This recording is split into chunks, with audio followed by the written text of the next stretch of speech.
আরে হাততালি দাও, হাততালি দাও। আরে না না, এটা কারোর হ্যাপি বার্থডে ছিল না, এটা ছিল দোলনের এঙ্গেজমেন্ট। বেচারিকে জোর জবরদস্তি করে পার্লারে নিয়ে গিয়ে প্লাগ করেছি, কারণ ও কোনোদিনও সুতোতে প্লাগ করেনি, ওই জন্য এত কান্নাকাটি করছিল। তারপরে প্লাগ করে এসে আমরা তাড়াতাড়ি করে মেহেন্দি করতে বসে যাই। মেহেন্দি করতে মোটামুটি আমরা বসেছিলাম 9টা সাড়ে 9টা নাগাদ। আমাদের মেহেন্দি সেরে শুতে মোটামুটি 2:30টা নাগাদ বেজে গিয়েছিল। পরের দিন সকালবেলা উঠে দেখি আমার মুখে ব্রণ।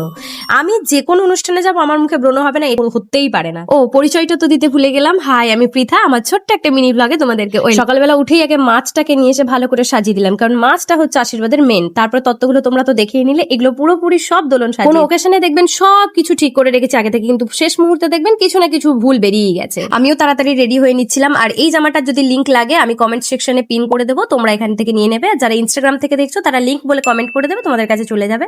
আমি গিয়েই দেখি দোলনের হেয়ার প্রায় কমপ্লিট, আর আমিও রেডি।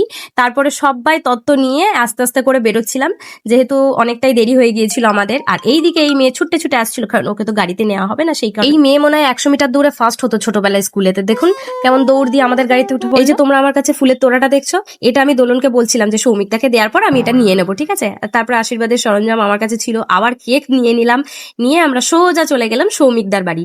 আর বাড়ি পৌঁছেই দেখি সৌমিকদা আমাদেরকে বাবা আনতে এসেছে, আমাদেরকে না, তার বউকে দেখবে বলেই আনতে এসেছে। এদিকে তো আবার দেখি দোলন শ্বশুর বাড়িতে গিয়ে প্রচুর লজ্জাবতী হয়ে গেছে। সবার বিয়ে আশীর্বাদ দেখে দেখে আমারও একটু আইডিয়া হয়ে যাচ্ছে শ্বশুর বাড়িতে গিয়ে কি কি করতে হয় না করতে হয়, আমিও সেইগুলোই করবো। আমি তো আবার আয়না পেলে খুব খুশি। এদিকে দোলনকেও বললাম আমার সঙ্গে তুইও একটু খুশি হয়ে যা। আর এদের ঝগড়া সারাক্ষণ লেগেই থাকে, আবার কখন ঝগড়া কখন ভালোবাসা। এই তো তোমরা দেখছো ঝগড়া করছে, এবার দেখুন এই মুহূর্তে আবার ভালোবাসা হয়ে গেল। মানে এদেরকে নিয়ে যে আমরা কি করব সেটাই ভেবে পাই না। এদিকে সৌমিকদা নিজে দাঁড়িয়ে থেকে দেখছিল আর কি আমরা ঠিকঠাক ভাবে খাচ্ছি না ফেলে দিচ্ছি।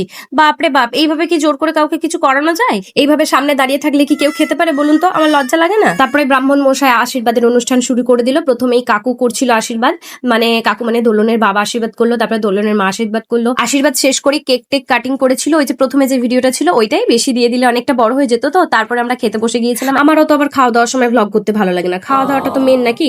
সৌমিকদাদের বাড়ির পাশে একটা সুন্দর পার্ক ছিল, ওখানে আমরা সবাই মিলে ফটোশুট করতে গিয়ে আমি কয়েকদিন আগেই যে এই ড্রেসটা পরে আমি ভিডিও করেছিলাম, সেটা এই পার্কেই ভিডিওটা করেছিলাম। এই কথাটা বলার কারণ আছে, কারণ আমাকে অনেকেই জিজ্ঞাসা করেছে জায়গাটা কোথায় জায়গাটা কোথায়, ওই কারণেই আমি তোমাদেরকে এখনই বলে দিলাম যে এটা আমি ওই পার্কেই ভিডিওটা করেছি। ওখানে ভিডিও ফটো সব তুলে তারপরে ওখানে দোলনের বিয়ের সমস্ত কিছু কথাবার্তা বলে আমাদের বেরোতে বেরোতে মোটামুটি বেজে গিয়েছিল 7:30 8টা। আর কলকাতার রাস্তা মানেই তো বুঝে গেছেন, একবারে মিনিটে মিনিটে একটা করে সিগন্যাল। রাস্তাঘাট দেখতে সুন্দর হলে কি হবে, এই যে এই অবস্থা, তার থেকে আমার আরামবাগ ঢের গুণে ভালো।